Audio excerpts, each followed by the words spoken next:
अस्सलाम वालेकुम नाज़रीन, मैं हूं हकीम या शाहिद। वेलकम करता हूं आज की इस वीडियो में। उम्मीद करता हूं आप लोग खैरियत से होंगे।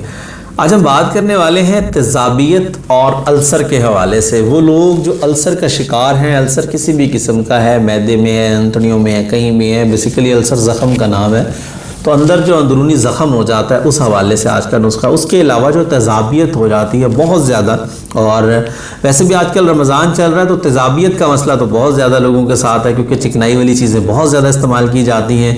वो लोग जो मैदे के मरीज़ हैं ऑलरेडी, वो भी नहीं रुक पाते, क्योंकि दस्तरखान पर इतना कुछ लगा होता है तो कुछ ना कुछ जो है वो इस्तेमाल कर ही लिया जाता है, तो बदपरहेज़ी जो है वो हो जाती है।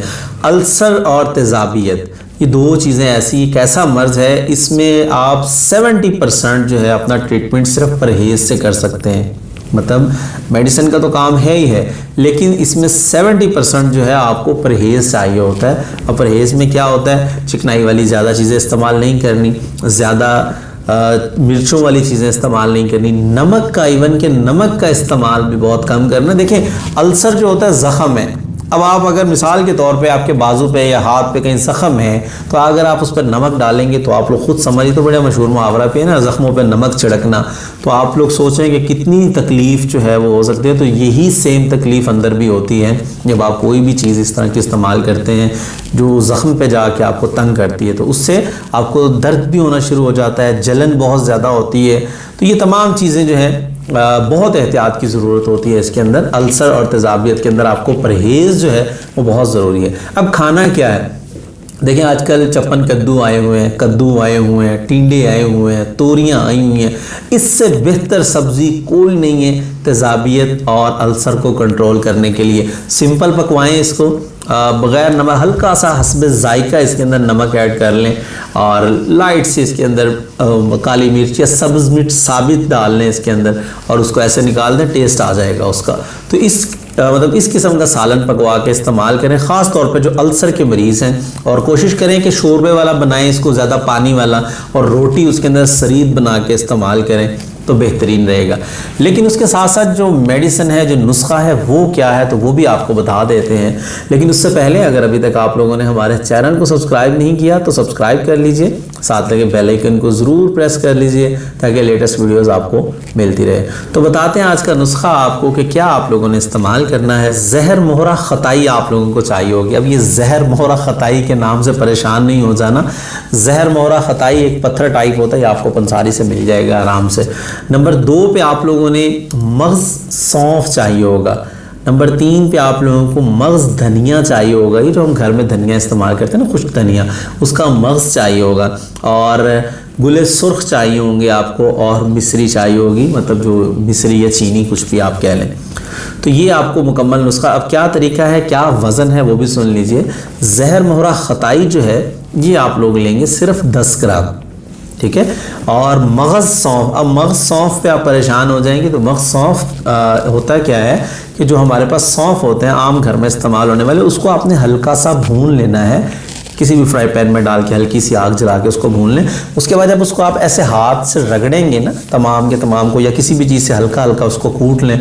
उसके बाद जब आप उसको इस तरीके से छानेंगे तो सौंफ का छिलका जो होगा वो उतर जाएगा, जो अंदर से मग़ज़ होगा वो बच जाएगा। तो छिलका आपने ज़ाया कर देना है, हमें उसका मग़ज़ चाहिए होगा। सेम मेथड आपने इस्तेमाल करना है धनिए के अंदर भी।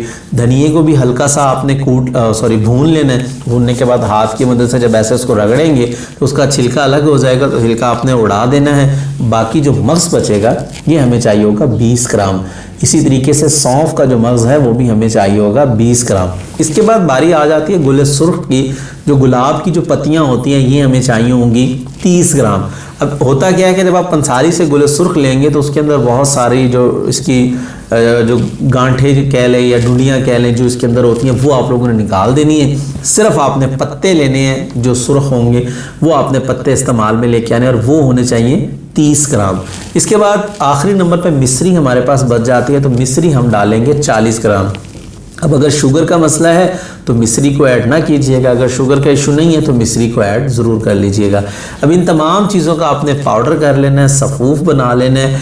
1 चम्मच चाय वाला हर खाने के बाद आपने इस्तेमाल करना है, खाने के आधा घंटा बाद इसको इस्तेमाल करें। 1 चाय वाला चम्मच हर खाने के बाद, मतलब 3 टाइम इस्तेमाल कर लें। आजकल रमज़ान चल रहा है तो आजकल तो रूटीन नहीं बन पाएगी, सुबह शाम कर लें, या आपको कोई तंग नहीं करेगा, मतलब परेशान नहीं होना कि सहरी में हम खाना खाने के बाद अगर इसको इस्तेमाल करें तो कहीं रोज़े में तंगी होगी, बिल्कुल नहीं होगी ये, बल्कि आपको फ़ायदा देगा, प्यास नहीं लगेगी, प्यास की शिद्दत नहीं होगी, अंदर की हिद्दत को कम करेगा। अक्सर लोगों को देखा होगा आपने कि सहरी के बाद उनको बहुत ज़्यादा मसला शुरू हो जाता है, ग़िज़ा वाली नाली के अंदर जलन, तेज़ाबियत जो है वो शुरू हो जाती है, तो उससे भी निजात मिल जाएगी। तो सेम इसी मेथड से अफ्तारी के तकरीबन 1 घंटा के बाद या आधा घंटा के बाद आपने 1 चाय वाला चम्मच पानी के साथ इसको इस्तेमाल करना है। तो बहुत ही ज़बरदस्त और मुजर्रब चीज़ है, अल्सर के लिए कमाल का नुस्खा है ये। इंशाअल्लाह वल अज़ीज़ 1 महीना रेगुलर इस्तेमाल करने से अल्सर से जान छूट जाएगी। सेम यही मेथड जो है आप तेज़ाबियत के लिए भी इस्तेमाल कर सकते हैं, मतलब उसमें भी तकरीबन 1 महीने के अंदर अंदर आपकी तेज़ाबियत जो है जिस्म के अंदर से बिल्कुल ख़त्म हो जाएगी। तो उम्मीद करता हूँ ये वीडियो आपको अच्छी लगी होगी।